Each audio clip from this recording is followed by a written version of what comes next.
Now, these two extremely similar looking driver swings here produce two completely different distances.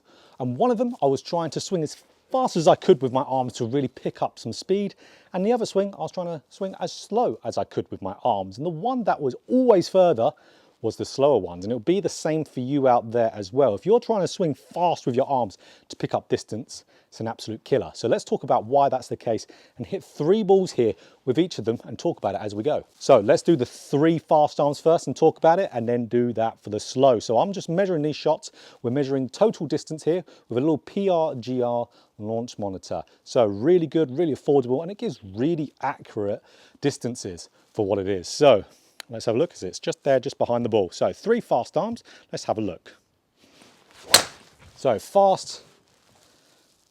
Okay, so what we could see there, total distance, 260 yards. So that's where I was just trying to swing as fast as I could. Now, normal driver for me is around 280. So that's very normal for me, 280, 285. Maybe a little bit shorter today, quite cold here in Scotland. So let's hit 2 more. Okay, that one didn't hit quite as good as the other, 256. Okay, and let's do 1 more. Okay, really tried to go quite quick there. That felt like that was going to go left in a hurry, that shot. Okay, 264. Now, let's do 3 with the slow arms and have a look. And you're going to immediately see, just visually, my body's going to start to do different things because of my slow arms. So here we go. So the only different intent here is what I'm doing with the arms. So let's go and let's have 3 shots. Okay, let's have a look at that. 274, good. That's a lot closer. That's about what I'm expecting for today to be a really good distance. Okay, another one. 270, absolutely. Could you see already a little bit difference in what my body was doing as a reaction to the slow arms? So here's 1 more. So really feeling slow arms, and let's talk about why they're so different. That one. Again, 264 now. That was a little bit of a miss here. As you can see, I lost my balance just a little bit on that shot there. But again, it's because my body moves that little bit differently because of the slow arms. So let's talk about that. Okay, so slow arms versus fast arms, such a big topic. So that's where, when I was doing my fast arm swings, why those were shorter is because, number one, the sequencing was off. Because when I'm moving with my arms first, where a lot of golfers try to, when they hit a longer drive or with the intent to hit it longer, they get quick from the start. That then ruins the whole sequencing of events we want. So that will make the lower body absolutely be trailing what the arms do. And if the lower body isn't starting off the sequencing, that means we're not going to produce that good power. Your arms can only produce so much speed on their own. They need the body to help it. So we're not going to get great total speed from that. And secondly, for those faster arms, that will cause the shaft to want to get steeper in that downswing. So when we really get quick and pull with those arms, that shaft will want to stay steep, which will really tie into the third bit here. When that shaft is steep, it's really hard for that body to turn and open up, because then it will cause a swipey shot across it, which quite often people will do anyway when they get fast with the arms. The arms will go out for a lot of golfers. They'll hit that swipey across slice shot like you're seeing my friend do there. Not very good. He was fast arms in that one. And the fourth reason why fast arms is not very fast for the golf ball is because you're losing your speed at the start of the downswing. So that's where, if you start really fast, really here, then as you get into the golf ball, you're only just going to get slower and slower and slower as you go through the golf ball. So that's going to result in shorter total and carry distances and way more offline as well. So when we come to the slower arms there, now slower arms, as you're then going in transition, really feeling like your arms are really doing nothing and you're just letting them kind of hang around up there. That's going to really help that lower body move first in that correct sequencing, giving them time. So even if I just do this little one here, just so you can have a look, I'm just feeling like the arms are hanging about at the top. Okay. Very nice, just a nice little soft one. And even with me feeling like that was fairly soft, it still went a good distance of 261. And that was pretty much the fastest it was, almost, with the fast arm swing, so the furthest. So that's where, just leaving them there, lets that lower body go and unwind. So then you could have the correct sequencing of lower body, then mid-torso, then chest, and then arms being the last thing to move from there, which helps with club path and picking up club head speed. So then, What does that help with? When we are then moving into that downswing with that real slow arm feel, that lets the club shaft have time to shallow, to have that little shallowing move. So even if we look at one of my swings there, real kind of pitching down of that shaft. So that's where, again, we have time for gravity to hit that center of mass of the club, to pitch it down, which then really gets us to number 3. Why is shallowing good?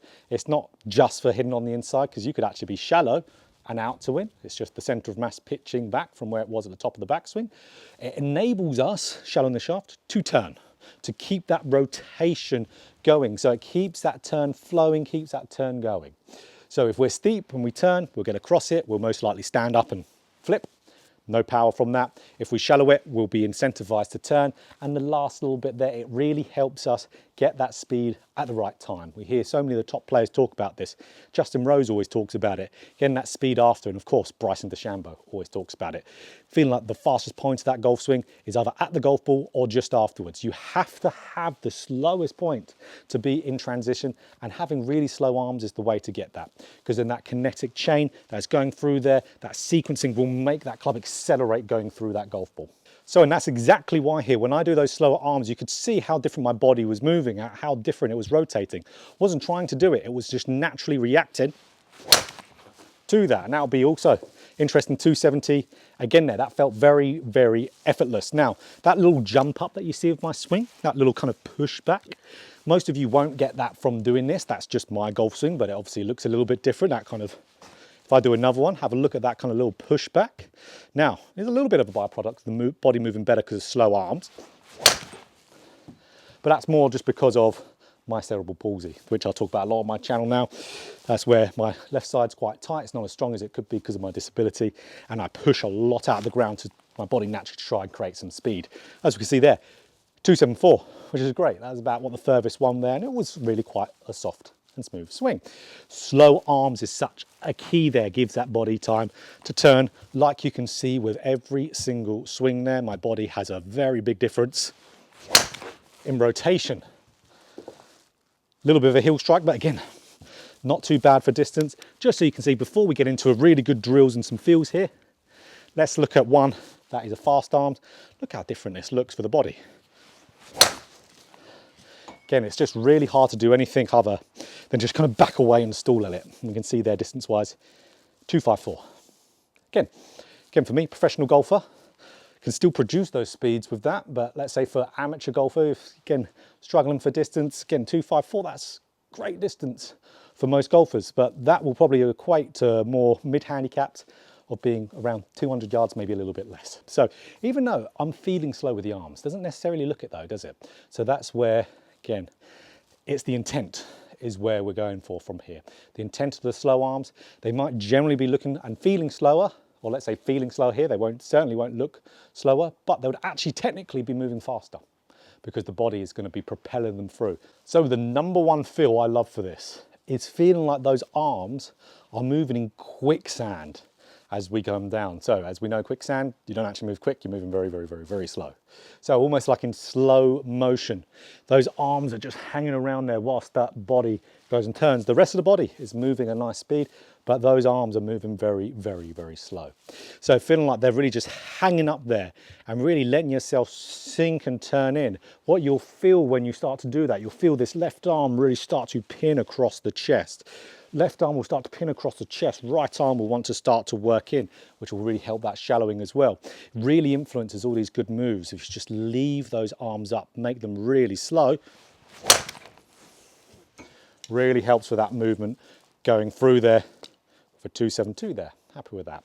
So absolutely, feeling like the arms are moving very, very slow from the top. This is great for the golf course because if you're someone who gets quick and under pressure or just quick in general, you don't need to feel or do anything crazy, let's say on the range, if you want to get some quite immediate results, where this is, luckily, this does give you some quite quick results with it.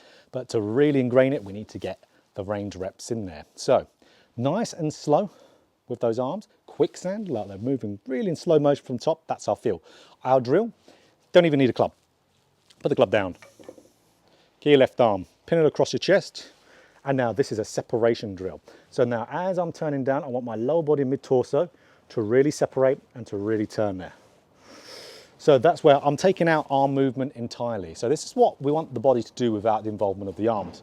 But this is just training the body to move independently, because ultimately that's what's happening there. We're making the rest of the body move independently from what the arms are doing. The arms aren't governing the way down, which we can get away with irons at times, but with driver, not at all.